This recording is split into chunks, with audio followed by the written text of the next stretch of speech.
Welcome to Transcending the Rabbit Hole. I'm Brandy Anderson. I'm a spiritual director and Jungian coach on an ever-winding contemplative path of becoming. I'm the author of Through the Veil, A Glimpse into the Afterlife, and co-host of Spectral Symposium podcast. I'm joined today by my very good friends and co-hosts, Annalise and Parker Bess.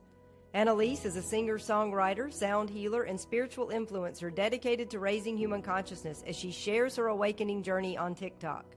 Parker is a true knowledge seeker and truth bringer in the realm of esoteric wisdom. Parker has a solid understanding of metaphysical concepts with expertise in the shadowy corridors of secret societies, occult knowledge, and ancient aliens and ufology.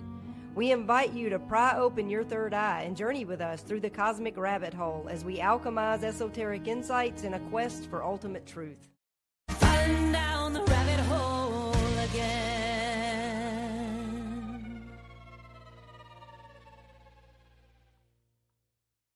Welcome to another episode of Transcending the Rabbit Hole. We recently had a listener request that we share more about how we each identify religiously and philosophically, and also how we find community, whether in church or elsewhere, and what our sacred time looks like. So today we're going to be sharing about our personal, religious, or spiritual worldviews and the theology that shapes them. Annalise and Parker, it's a privilege to transcend this rabbit hole with you guys. Great to be here, Brandy. Yeah. It's great to be here. We're all together in person today for our 20th episode, which is so special. Yes. I know. Brandy and her husband are celebrating also their 20th wedding anniversary. Yeah. It's amazing. And came close to our home. And so this is special. We're all in the same room today. Yeah, I'm so excited. Yeah. And I thought it'd be fun to maybe kick things off with maybe a quick round to set the tone. Maybe, Annalise, you could kick us off with a one-word teaser of how you identify religiously speaking. Oh, one word teaser. Probably, if it's one word, probably mystic, like you. Yeah. If it's two words, Christian mystic or Christic mystic. Yeah. Probably Christic mystic. Yeah, That's I like what that. I'd say. Yeah, that's cool. What about you, Parker? Yeah, say the same, actually. Or, shaman mystic or Christic shaman. Yeah. Along those same lines. Yeah, I'd have to say the same thing, mystic entirely. And, maybe Christian mystic, but not Christian so much as just Christ follower. So just mystic, I think. I like that Christic mystic. I like that. Yeah, I do because too. it's not the Christian, maybe not Christian, the religion fits us so well anymore, but Christic, Christ following. Right. Christic right. mystic. I love that. That's cute. Christos following. There you go. That's it. That's perfect. Yeah. So, Annalise, I thought maybe you could kick us off and share a little bit about your religious background. Like, how has it shifted and where you land currently and what philosophy or theology shapes your current beliefs and life path, or what texts even? That was another question our listener had. What texts maybe resonate with you most these days? Sure. Well, my background, I was raised in the Southern Baptist tradition of evangelical Christianity. But now, like I said, more of a Christic mystic. So I have stepped away from the dogma and the things that the church made, that capital C church, after Jesus's life and message. I have stepped more onto a path of just following Christ and the words in red. And, I honor the whole Bible. Of course, it still applies, but it's different for me now.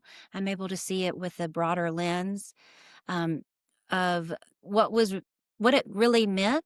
And, but I follow Christ. And so I would say texts that I like, New Testament, but even more so, I love the Nag Hammadi, the Gnostic Gospels, so Gospel of Thomas, Mary Magdalene, anything Sophia, anything Divine Feminine, that's the kind of stuff I'm reading. I also enjoy readings by like Eastern philosophers, more Buddhism type of feel. My son asks me all the time, of all these religions, I have these friends, they have all these religions, which one's right? And I said, isn't that funny? I said, we all think one's right. I said, there's truth in all of them, but everyone doesn't have the whole truth. My personal belief, if you blended Jesus's way, the Christic way, not necessarily Christianity, but the way of Christ, if you blended that with Buddhism, I think you've really got a great religious sandwich. Yeah. And that's kind of my that's kind of where I've landed right now is Christ following, but deeper than just I follow Jesus, but like I'm now in touch with the spirit within me, and that just has opened up a whole new broadness to my faith and depth to my faith that I could not have when in the church setting. Yeah. I love that. Yeah, that really resonates with me too, everything that you just said.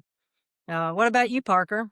So it's a little bit different from, for me. Like when I would see church or go to church, I kind of would get the feeling of, this is more or less kind of like a show. I mean, I hate to really sound like that, but I mean, we've all been to church and we've all experienced those Sundays where they just seem like the same Sunday, day after, week after week.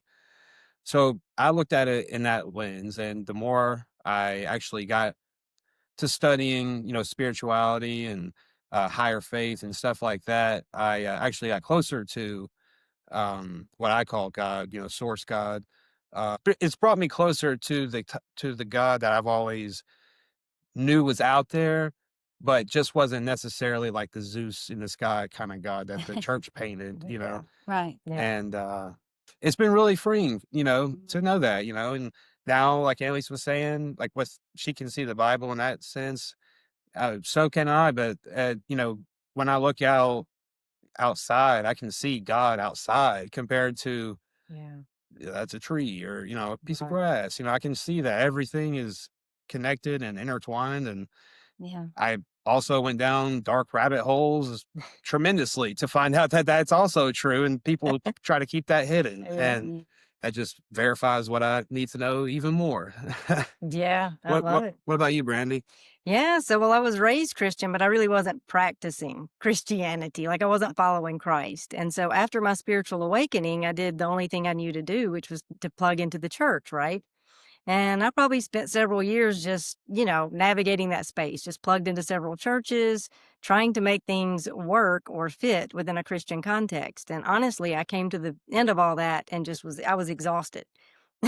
And I found mainstream Christianity to just be an impediment, if anything, to actually finding truth. I was in search of a truth that was transformative.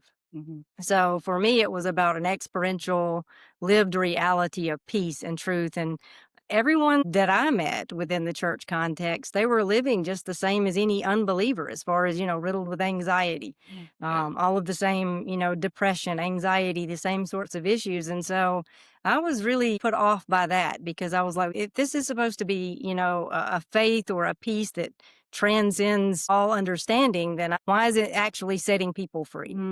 And so for me, that was just kind of when I decided that I had to go further, deeper, something more than what the church could offer. And I find labels unhelpful. But if I had to put language to where I currently land philosophically, I guess some would call it idealism or non-dual idealism. But basically, I believe that consciousness is the ground of all being. And what we call the physical world is just an outward appearance of, that ground of all being that is just consciousness. So the world is mental, is what I would say. In my view, the divine is within and around us. All is God and God is all. And when I say that, that sounds a lot like pantheism. And in that view, it's that God is the universe and nothing more. But what I actually mean when I say that is that it's panentheism and not pantheism, which I would just say that the universe exists within consciousness, but consciousness is not exhausted by the universe. Yeah. And I still find Jesus compelling, probably more compelling now that I view him through a more expansive lens. Yeah, so that's where I would land. That's exactly where I would land as well. Yeah, yeah. My mom asked me just 2 or 3 days ago, we were on the phone, and I was telling her about this upcoming community we have. We're going to start on Patreon with it, where we have these Zoom meetups Oh, yeah. and expand past there. But she said, what is it that you, like 1 or 2 things that you really disagree with that made you have to leave church? Like, what is it? And I said, fundamentally, what you just said. Fundamentally, it's because in church, you're taught God is a creator separate from his creation. You're taught to worship a false god, a Zeus in the sky. You're taught that the Old Testament version of God is Jesus's father. you're taught a lot of really fundamentally inaccurate things that make God completely inaccessible. Mm. Where my belief, like you, is that God's the ground of all being, not up in the sky. So the way the Bible says it, in Him we live and move and have our being. So I told her, I said, that number one, once you know that God is the spirit in all of life, church doesn't make much sense anymore because they're praising something up in the sky, Yeah. something separate from you, and they're focused on the death of Jesus and the sin, death, sin, Yeah. and keeps you completely cut off from God, while just accentuating the distance between you and God. That's what they'll teach you. There's this vast distance. Mm-hmm. There was a gap that had to be bridged. It twists it up where it's not that, I could go into a church and praise the God I know, but the words even of the music is praising something false a lot of the time. And so that was the core thing is, well, church is God in the sky, Mm-hmm. and the more Christic mystic is the ground of all being. And it changes everything once that's your outlook. Yeah. And Yeah. you got to love how church likes to say, God, the creator of all, can't even look at you without having a Jesus filter over your face. Right. Does Yeah. that make any? I mean, listen, Yeah. God has a personal relationship with everybody because He lives in your heart. He knows you better than she, God knows, Source knows you better than anything or anybody ever could because it's you. Yeah. Yeah. And It's your essence. Yes. It's the light behind your eyes. It's Mhm. not God's not up in the sky. right, yes, your ego does die, and that's a good thing. You're to maybe not die, but to be that essence of your soul, not like Parker, Right. But church teaches it in a way of like your old self dies and then you're reborn to a person that God, the creator, can accept because He doesn't accept you Yeah. other Mhm. than that. Yeah. And that's just It's so sneaky. It's so yeah. sneaky. Hey, I will say this past Sunday, Parker and our son got baptized Yeah, we sure did. by my father, but not in the traditional way. It was definitely of the understanding, when I go under this water, I'm aware that when I come up, I'm a new creation, as in I'm not my ego. I'm the light of Christ. Right. And I'm going to live like that. Versus at church, when they baptize you, they say, first of all, admit that you're a dirty, dirty sinner and that Jesus is your Lord. Neither of which, as my shirt said, Jesus says, I never said that.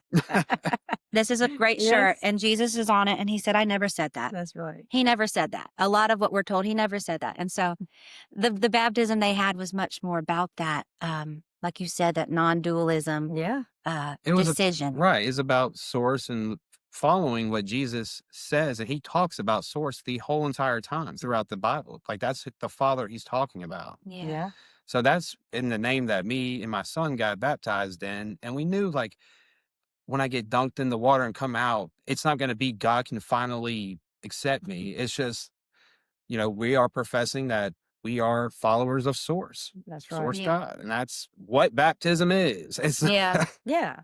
A new creation, Yeah. in the sense that you are following Christ. right. Mhm. But it's not a magical No. thing that It's just a symbol of an inward, it's an outward symbol of an inward decision. Right. Exactly. And I think also in the church, it's all about going to heaven when you die. Mhm. And When you so, die. yeah, and it really offers very little for the here and now. Right. But if you listen to Jesus' Sermon on the Mount, it was all about how to live in the kingdom now.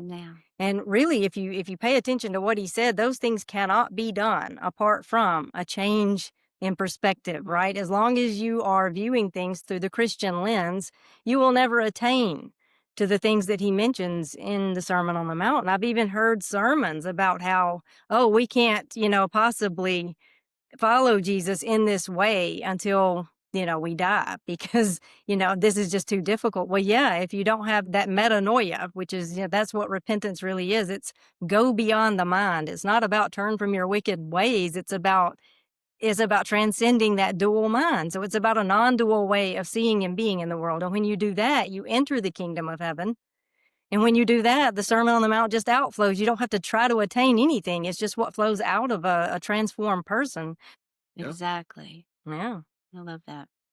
Yeah. And well, one of the other questions that that our listener had was, how do we approach sacred time or worship? So I thought, yeah, maybe Annalise, if you want Yeah. to tackle this one first, maybe Sure. what worship looks like for you currently. Yeah. Well, first I'll say worship used to be, of course, in a church building. And I was a worship leader and a children's minister at 2 different times, and always on choir, always on praise team. And I loved worshiping that way. But after this shift in my life, the lyrics, I could not sing a lot of them anymore because I knew they weren't true. I knew they weren't authentic. I knew they were made up by a system, talking about a type of Jesus that I don't know, that is not the Jesus that we actually follow. And I had to step away from that and even turn off the worship radio, which was weird. Worship songs would come on just saying those same things. And it makes me almost like the Christic, the Holy Spirit inside me is like, turn that off. That is a lie from the devil cloaked in Christianity. That's not what. Yeah. So now my worship is more silence. I like to sit in silence and just listen to nature, to birds, to whatever spirit brings to my mind, my heart. But I also love sound healing music. So I play a lot of sound bowls, Tibetan singing bowls, crystal singing bowls. I like artists who do that on YouTube. Also, there's an artist I like who sings over it, and I'm studying kind of what she does, because that's what I'd like to do, is how to sing mantras or just praises over the tones, because the tones themselves is the worship. It's a holy, sacred tone that these bowls make, and it does my heart way better than singing any self-deprecation about how disgusting I am and how God can't look at me. It really does a lot more for the heart. Now, there are some worship songs I do still lean into. Those mostly are hymns, things like Be Thou My Vision. Yeah. Be Thou My Vision, O Lord of my heart. You see through my eyes. God, you see through my eyes, not me. That kind of music. Or, great is thy faithfulness, O God, my Father. Simple things that still ring true, but they don't talk about the things that the Roman Catholic Church kind of created for us to sing about. It's none of that. So worship's different. Worship is silence, singing bowls, and hymns now. Yeah. I love that. Yeah. Yeah. What about you, Parker? Well, being married to Annalise, I've definitely gotten into the singing bowls and or the sound bowl, the crystal sound bowls. She is doing a good job practicing with those and getting into that. And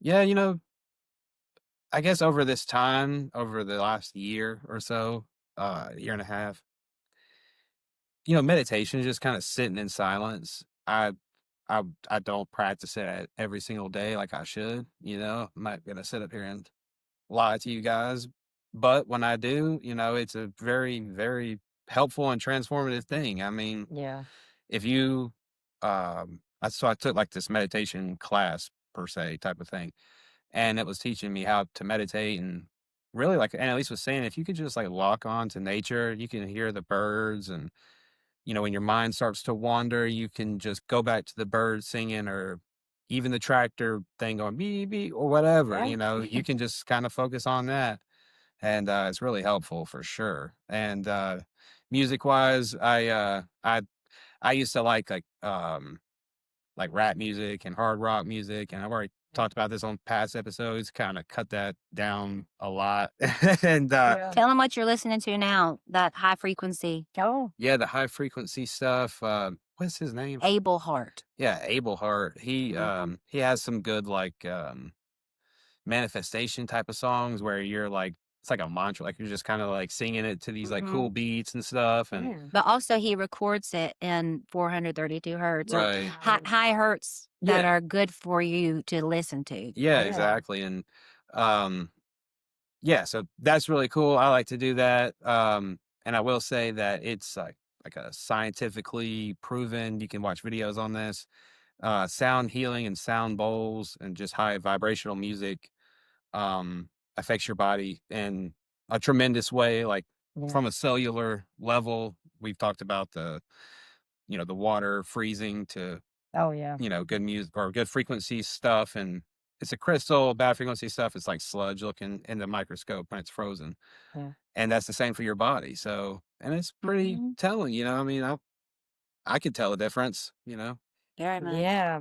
And I love that you mentioned meditation because that really, to me, that is the core of worship, right? Just to silence and still yourself and allow the presence of God to be noticed. I mean, the presence of God is always there, but we don't notice it because we're so noisy in our heads, Yeah. lost in thought. And so for me, meditation, and some people call it centering prayer, Mhm. if you prefer that from a Christian standpoint. But yeah, just to silence yourself and just allow the divine presence to just flow through you uninhibited.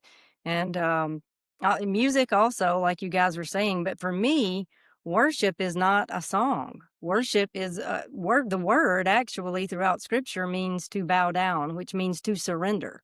So Mhm. worship is a way of being where Yeah. you live your whole life in a surrendered state. Your life is that song. That's right. And so, I mean, I love music and I listen to music, and that can certainly bring you into a more, transcendent state of being or even a more surrendered state of being. But ultimately, I believe that mindfulness meditation, mindfulness practice is for me the best way to live in that perpetual surrendered state of Yeah. being. Yeah. Because, like you were saying, you listen to the backup beep on the tractor or the birds singing, whatever, in the present moment, just be fully present, be where you are. And I mean, Eckhart Tolle really does nail it with the power of now. Just Yeah. be fully present, be in the now. Mhm. Um, I like that. yeah. When I was leading worship, like in the church setting, towards the end, there would be these lyrics where I'd kind of look up because, God is up as we're trained. Yeah. I'd look up and just really in my head go, I know this isn't your jam. I know you don't even want I know this is all, but it really means a lot to everyone here. Yeah. So we're going to do this whole thing, but I imagine God up there going, Ah. you guys. People would rather sing songs than they had to actually follow Christ. See, Then that's the follow thing. Christ, Because yeah. if you're really following Christ, that takes some effort. I mean, if you go to church on Sunday, sing a few songs, and then just, live your life the same old way that everyone else is living, even if it's in a religious way, you're still living in the way that the world tells you to live, a certain structured, systemic kind of way. And so Yeah. Jesus's way blows all that apart. Yeah. Mhm. And that's what it means to follow Christ and to worship God, Yeah. I believe. Right. Well, I was thinking about after Jesus's baptism, the first thing he did was go off to the wilderness Mm, to pray and worship, quote, yeah, quote, to be and, fight off the devil, that's so to right. speak. And yeah, that's the best way to worship. It's just stillness. But if you do enjoy sound bowls and high frequency music to worship to or meditate to, Yeah. we're going to include an aspect of that on our Patreon and upcoming website with some stuff I'm working on and hope to offer that to anyone interested soon. You know, one thing I would do for worship or giving thanks is to give thanks. Yeah. Like Oh, a lot yeah. of the times, a lot of people just don't give thanks a lot, and I think that's really like the main thing, just to be thankful because Yeah.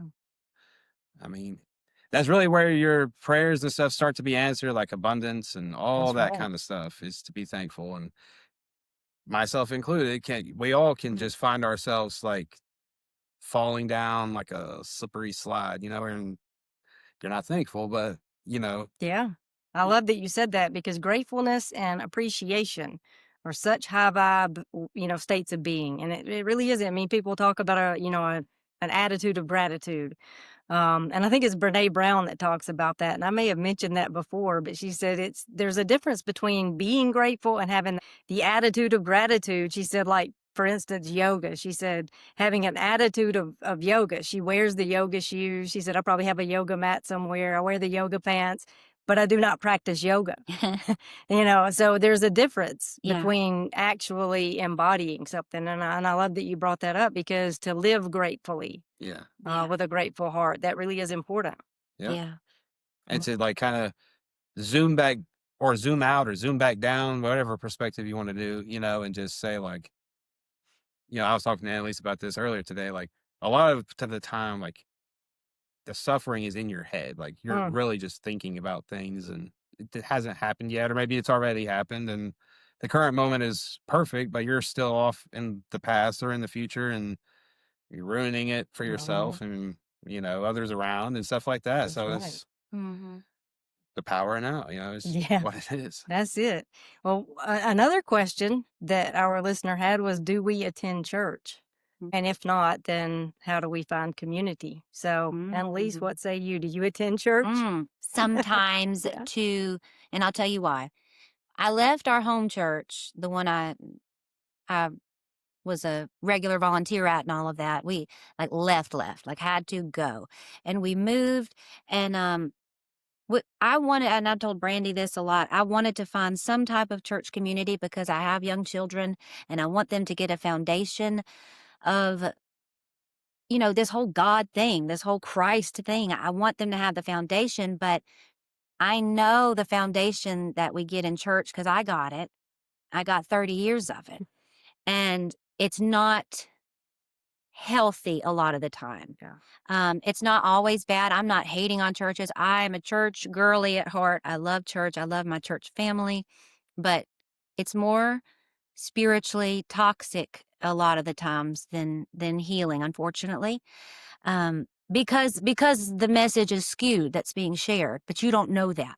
And you're not going to know that until you find a podcast like this or fall down the rabbit holes yourself. Yeah.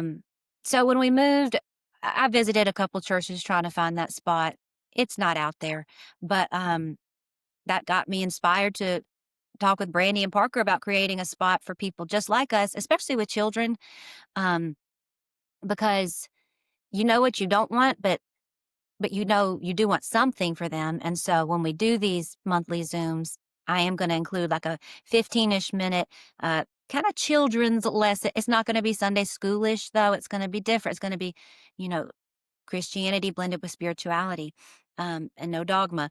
So right now I do church at home with our boys. I'm a former homeschool mom, so I really get into the lessons and crafts and all that. But what I usually do is blend a spirituality children's type of lesson with something Jesus said or some parable Jesus said. And then I combine them and I pick a song that relates but is free of fake dogma. Yeah. And we sing that. And that's kind of the kind of thing I'm going to bring to our Patreon. But when I have gone to church, there is one church I do really love going to. It's my grandmother's church. And it is, in its roots, I guess it's Methodist. They don't have too much dogma. Now, everything they say I don't agree with it. They may say things about a God in the sky, a God on a cloud, a Jesus out there. And I'm able to say, okay, I know how this goes. I'm going to apply it the way I know. And I'm going to talk to my kids about it after the way I know to talk to them about it. Because I got tired of having to correct everything we were learning in church. Yeah. When my son came home and is like, they told me my neighbor's going to hell because he's not involved in the church. What about, okay. We're not doing this, So yes, sometimes I go to church, but I have not found a good fit. So I'm just kind of working on making a children's curriculum that is a good fit and something I can share with others on the same path. Yeah. Because, we want our kids to have a faith education, so to speak, or spirituality education. We just don't want it to be a lie or damaging or just filled with dogma from the system, So, yeah. No, I don't attend a church, all that to say, but sometimes I go to my grandma's old church and I really enjoy it. I love it. Yeah. I also do not attend church, but if I was going to, it would be an Episcopal church. I am an Episcopalian. That's where I kind of landed, But ultimately, I don't miss church. And really it was the politics, because church is all about like the politics and the personalities and the theologies and the man-made doctrines. And so all of that to me is just a bunch of nonsense. And so it just gets in the way of like genuine worship, truly. And then it becomes an impediment and a distraction and a source of contention in some cases because you have all these different personalities and these different moving parts. And so when I finally did kind of step back and I just took a pause, I was just like, I'm going to break from church and then I'll go back. But honestly, during that break, it was like a breath of fresh air. So I didn't miss it, and so I haven't went back. Now I do find the liturgy a beautiful way to worship, the Eucharist. So to take part in that, I think is highly symbolic. There's an element of mysticism in that. So it's not the same as like evangelical church where you're just having certain doctrines or theology shoved down your throat. So yeah, so I do think that that's a refreshing, beautiful, deep and meaningful way to worship if you're wanting to find a church to be in. But ultimately, I guess it just boils down to, well, like I don't have kids. And so like what Annalise just mentioned, wanting to raise your children with some sort of faith, with some sort of community too, like a faith community. I guess that can be difficult. I don't have children, and I'm also an introvert. So I didn't miss not having the community either. So I have community, but not through like, an institution. But I never found that kind of community to be really deep and meaningful anyway. Not like authentic connections. Those people dropped off the minute I didn't agree with them theologically. The kind of community I want is with people who are in your corner, no matter what. The people who stick around for the long haul. And when I find that's right, and when I quit worrying about that and just stayed true to my own inner guide, the universe brought all the right people. Like you guys are an example of that, and I've had others. When you stop trying to find community and create community comes to you. Just follow your path, and the right people will find you. Yeah, that's very true. Yeah, it's just like that saying, your tribe will find you once you stop trying to fit in That's right. everywhere, and that's so true. Yeah. But on my end of this, no, I don't go to church. Like I said a little bit before, I never could get into it. Now when I do go back, I just kind of see that, I'll see some of the same stories be preached on by different pastors, and their stuff don't even match up. It's not even the same. And that's kind of hard for me to wrap my head around, how like everybody's just kind of giving their like point of views of what this means. And it's just like, if that's the case, then I'll just do it myself, and I'll, Yeah. do it the way that source Yeah. in me says, like, this is helpful, Your Holy Spirit, like the Holy Spirit, guiding you. discerns it. Exactly. It Yeah. guides you. Yeah, exactly. Into like what you need to know, or maybe what you need to hear, and that doesn't always have to come from a pastor or somebody who's giving you their input. You have God inside you to look at those words. And I'm sure a lot of the times it rings true to a lot of people who, do that on their own.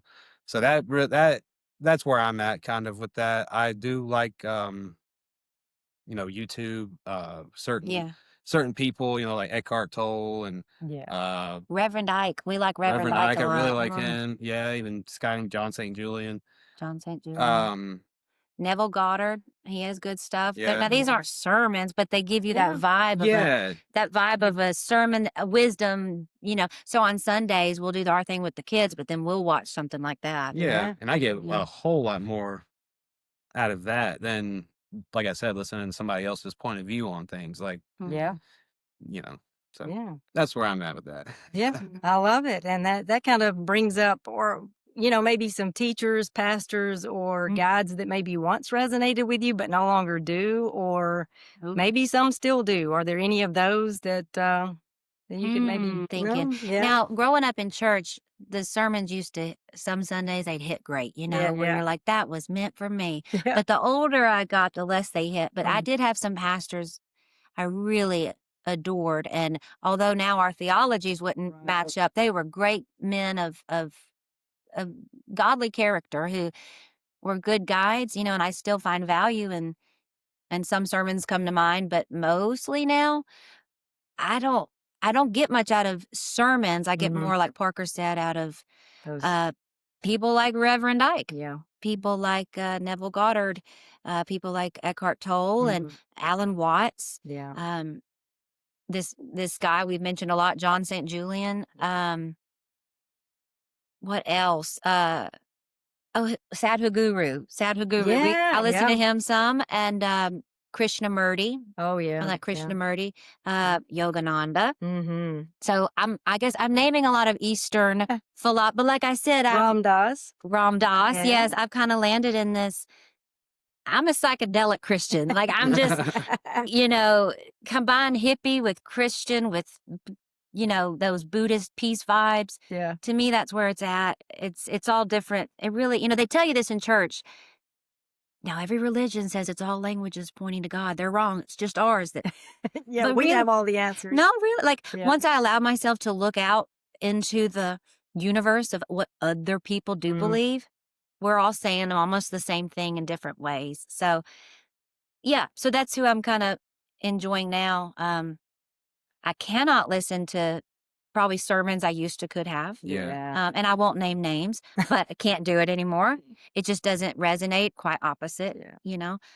The last sermon at our home church that I heard that was it, kind of it for me, was a sermon about how you should never listen to that Oh, that yeah. intuition, that still small voice within. And the scripture used for that was lean not on your own understanding. But then there's Jesus who comes and says, I have left you with a teacher, a good helper who is your guide. You listen, you follow. That's all you got to do. Yeah. I left after that. Being in a space where you're told it's evil and wrong to listen to the voice within that God put there. And to meditate. That's a Yeah. dangerous trick to be trapped in. Yeah. And to meditate. I was told how evil meditate. So the two things that bring me closest to God in church, I was told they're evil. It'll let a devil in if you meditate, is what we Yeah. were told. Yeah. So, And that's yeah. something. so yeah, I'm thankful for the shift. I am. But what about you, Brandy? Yeah, well, there were some big name evangelical, pastors that I followed for a while, and probably all of them except for the Calvinist, because that was always just atrocious to me, the Calvinistic viewpoint. Yeah. But now I have unfollowed, and when I say unfollowed, I mean on social media, all of them. Because none of their voices resonate with me, and I mean they may be great people, but I'm not interested in what they're peddling because it just doesn't resonate with me anymore. But some voices that do still resonate with me, that other people might be interested in checking out if they're in that Christian, category. Barbara Brown Taylor, who is an Episcopal priest. She's really great, and all of her stuff just really resonates with me still. And all of her books are just wonderful. And then Richard Rohr, can't recommend him highly enough. He's a retired Catholic priest, and he's just great. He's a good bridge. Yeah, he is for a good people who bridge. need the pastor vibes, but with more depth. Right. Yeah, he was a great segue for me, like from more of a progressive Christian stance into a more Eastern way of seeing and being. And so, yeah, I highly recommend him. And Dallas Willard is really great for people who are really stuck in that evangelical space because he's more contemplative. And he really is, he gets it that it's about transformation, inner transformation, ultimately. And so those people are people that I would recommend. And then I echo everything that you just said too, like Sadhguru, Eckhart Tolle, Rupert Spira. I really like him. Alan Watts. Yeah. So yeah, I mean there are just a lot of helpful voices, and I think that we do ourselves a disservice if we discount people just based on the category that they identify with. I mean, labels are so unhelpful. Like I said, when you start labeling and dividing, you just cut yourself off from so much truth. Yeah. But maybe we should share, how do we discern which voices to listen to and like which ones not to listen to? Maybe, Annalise, maybe you could share, how do you discern who you listen to or which ones do you not listen? What do you discount or what, how do you discern that? Oh, wow. Okay. Well, I don't hear voices in my head. I don't. I hear one, and I'll say that's the Holy Spirit. It's consistent. It's warm. It knows me well. I know it well. Now I hear the voice of Annalise.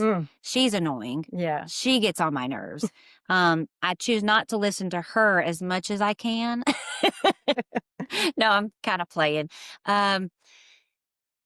The voice of anxious Annalise, I choose not to listen to. The voice of what will people think of Annalise, I choose not to listen to. The voice of yeah, what will they say? What will they think? What will they do? What will happen if I'm who I'm supposed to be? I have had to stop listening to her because she's really unhelpful.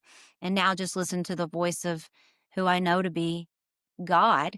It's not an audible voice, it's a feeling in my conscious, in my depths, in my wherever the seat, the heart of my consciousness is. It's that voice. It's the same voice that I know is living and breathing in everyone who has chosen this path. That's the voice I listen to, but Annalise gets in the way sometimes. So between, my own ego voice and the voices of everyone outside of me, I have had to stop listening to that. That was the hardest because I was a people pleaser. And to some degree, probably still am, but I've freed myself a lot from that just by coming out of the spiritual closet, freeing myself, but freeing those around me to do the same. I think, it's been really good. It's been really, really good. But the hardest part was choosing not to listen to the voices of the people at church, the people online, the TikTok commenters, unless they're the loving ones, which most of you are. Yeah. And just shut out the noise and only listen to that still small voice within Yeah. who we know is the voice of God. Yeah, because truth always resonates, right? And I Right. love what you were saying about that inner voice, because I think it's Michael Singer that says if that voice in my head were to step out and become a separate person, I wouldn't even want to be friends with him. Yeah. Yeah. And we all have that internal narrative going on that can be pretty hateful at times. So yeah, I echo what you just said about, just follow your inner guide, and, truth resonates. You know it when you hear it. And so I would just say,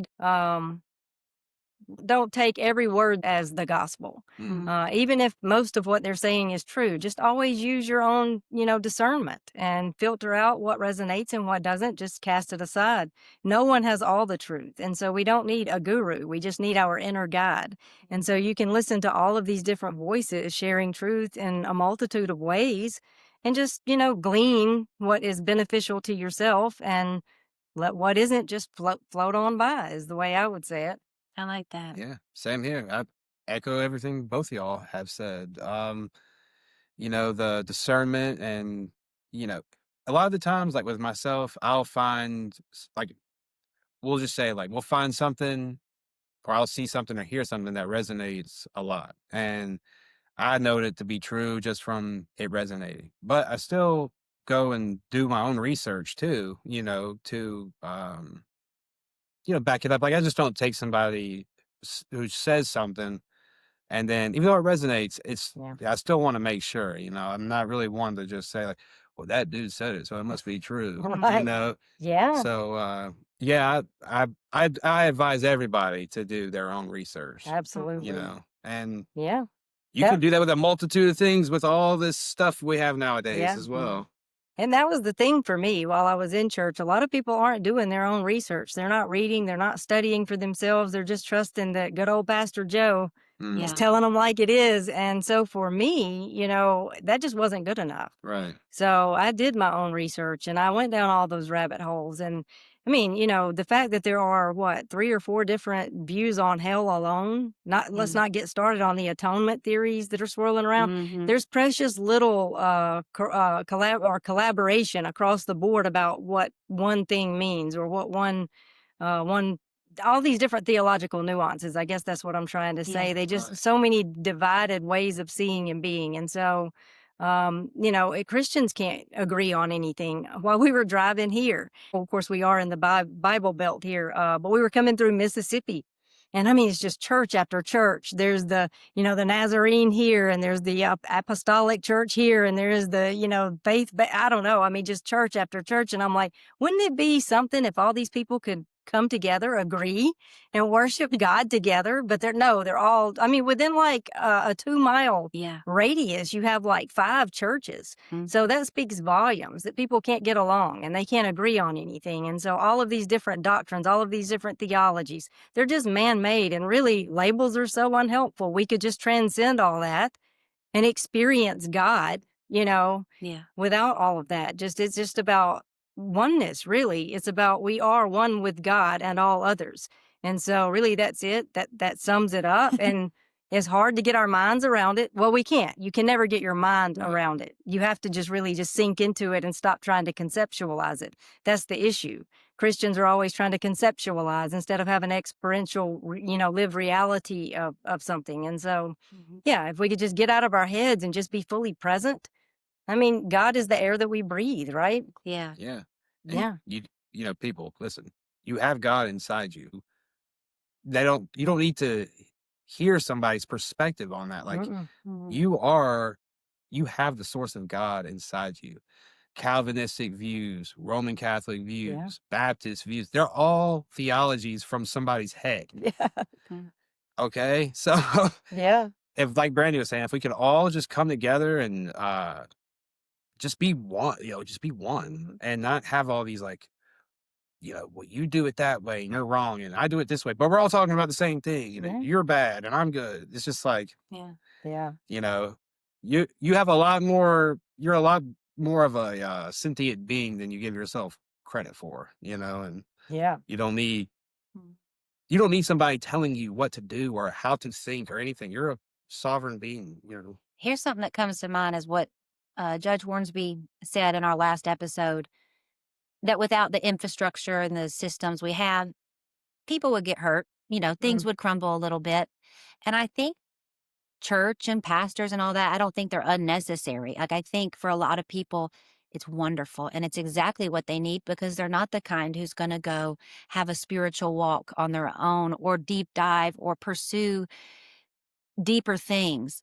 But it does them good to be in a structured church where they're hearing some version of God and being told how to stay safe, spiritually safe.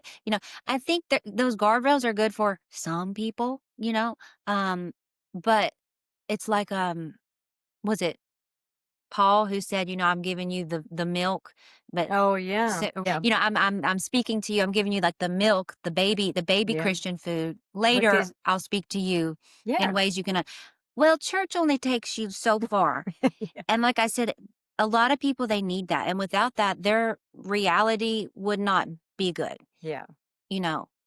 My heart is not to draw anyone away from church, but just explain that there is something much deeper and much more authentic that is also out there. Yeah. I think it's just part of the process. We're all on the same journey, but we're at different points on that journey. And I think we all have to pass through that. It's just like that tribalistic mindset, and then we have to, move through that to transcend into something more. It's the spiral dynamics as we move along. And I think church is necessary, but I think, like you just said, it only takes you so far. Right. And so at some point you have to kind of go over that wall. And some people don't even have that, that inner voice thing we were talking about. If you say, well, follow your inner voice, well, that could be anybody. I mean, you got to be careful who you tell to follow their inner voice, right? Yeah. And I get that. Like when the pastor of our church was saying, don't listen. Like, I get that there's a time and a place to listen, depending on what voices you're hearing. Right. But for the spiritually evolved human, we're talking to you. We're talking to somebody who you can discern the voice of Christ, source, spirit, Holy Spirit, whatever you call it, versus some schizophrenic voice in your head, Right. So I want to just say that too, because some people shouldn't listen to the voice in their head. That's not but for a lot of people. Well, I think it's not even a voice in your head. Not a voice, right. That's the thing. The voice in your head is usually berating you. Yeah, and, not the one to listen to, but that one underneath. Egoic. But yeah, it's a still small, it's a silent voice. It's what it is. Not a voice at all. It's not words. I would say that God speaks in a way that is resonant. Yes. But it transcends language. They're really, yes. Yeah. And I think meditation is necessary, because if you told somebody, oh, just listen to the voice in your head, well, that could be dangerous. But, it's about getting out of your head. It's about, silence and stillness in a way where, you're not caught up in that internal narrative anymore. And when you're swimming in silence, answers just come to you. So I would just say it's good to help people find a way to quiet themselves and learn to, listen to when I say still small voice, it really is a silent. Yeah. Silent Not a voice. It's not a voice at all. It's a resonance. It's a peace. It's a resonance. It's the one kids know, when I might have said this before, but when we left our church, it was a year ago because my son wanted to get baptized, and you had to go through this whole thing to do it, and a lot of dogma you had to agree to get baptized and all this. Well, they told him, you're like this and God's over here and you're Oh, totally yeah. separate without, confessing Jesus as Lord. That's how God can be with you. And he leans over to me and says, Mama, that's not right. Can you tell him, please? Tell him that's not right. That his Sunday school teacher. Yeah. And instead we left because I'm not there to tell people they're not right. Mhm. That's their own journey. But kids know it. Kids feel it. And it was my son who felt it and said, this isn't right. This isn't right. And I was like, what are you talking about? This is right. This is church. This is the Bible. This is where we're supposed to be. Nothing could be more right. But he kept pushing me at 5 years old. This isn't the God I know. This isn't the God. This isn't the Jesus, Yeah. So listen to the kids because they're in touch with that resonance. Yeah. Yeah. Absolutely. Mm-hmm. Yeah. Well, do you guys have any words of wisdom to impart to our listeners as we close out today? You're a lot bigger, smarter, and more full of light than you give yourself credit for. You're not a sheep. You're not somebody that has to follow a system to live their best life. If you take a chance on yourself, a lot of the times it pays off, especially if you feel a calling to do that. It's very scary to do that, but sometimes it's just what has to happen to get put on your best path. That's right. I would say couple things. Don't be afraid to do what you know you need to do because of what people will think, especially church people. When I left our church, it was a big deal in our church community. And I had one friend who stayed my friend. She's one of my best friends. And I asked her recently, what's the word around church about me? Like, what are they saying? And she's like, oh, girl. She's like, they asked me, why'd she leave? What happened? What do you mean she doesn't believe like us? What does that mean? And she told them, she's too woo-woo for this place. And all of y'all known it all along. Like, what do you mean? Well, that's okay. That's okay to be too woo-woo for one group. That doesn't mean you make God sad. That doesn't mean you're not following Jesus. Jesus was too woo-woo for church. Mm-hmm. That's why Jesus wasn't in church. That's why Jesus flipped tables of churches. That's why he got crucified. That's why he got crucified, because he was too woo-woo for them. Yeah. So be your woo-woo self and don't worry what people think. It really doesn't matter. It really doesn't. It used to matter a lot to me. It doesn't matter. And You'll be happier for it. You'll be happier for it, and you'll live your most authentic self if you start following that Holy Spirit inner guide, assuming whoever's listening to this, I'm talking as if you have some sort of relationship with that inner Christos, like Parker said. Follow that. And also, I would say A Course in Miracles has been very transformative for me because it ties into the Bible really well, and it fills in a lot of gaps. Some people are going to have mixed feelings on that text because of its claim to be channeled from Jesus. But when you read it, you can come to your own conclusion on if that's true or not, like I did. And you'll probably keep reading. And that's been very transformative because when I had to leave church, it was because I see the light of God in everybody, not in the sky. And now I'm able to love people more because of that. Versus in church, I'm told to see everybody as empty, that not having the light of God, and I need to go put it in them. And that's just horribly, wrong. And so love people like they have the light of God in them, just like you do, because they do, just like you do. Yeah. And if you walk like that, if you walk knowing everybody has that spark that I have, everything changes. The love you're able to give changes. It becomes unconditional. And yeah, that's pretty much it. Don't listen to what anybody's telling you if it goes against that inner divine knowing. Don't care what the crowd thinks. Maybe get into A Course in Miracles. And don't be afraid to be as woo-woo as Jesus, really. Yeah, that's so well said. I really couldn't add anything more to that. Everything you said just really resonates. But I just say that church can point to God, but it can also obscure God. Yeah. So don't confuse the map for the territory. Follow the path where it leads, even if it takes you beyond the institution. Yeah. And I would say in most cases, it does take you beyond the institution. And thank you all for joining us for this episode of Transcending the Rabbit Hole. As always, cosmic blessings and peace.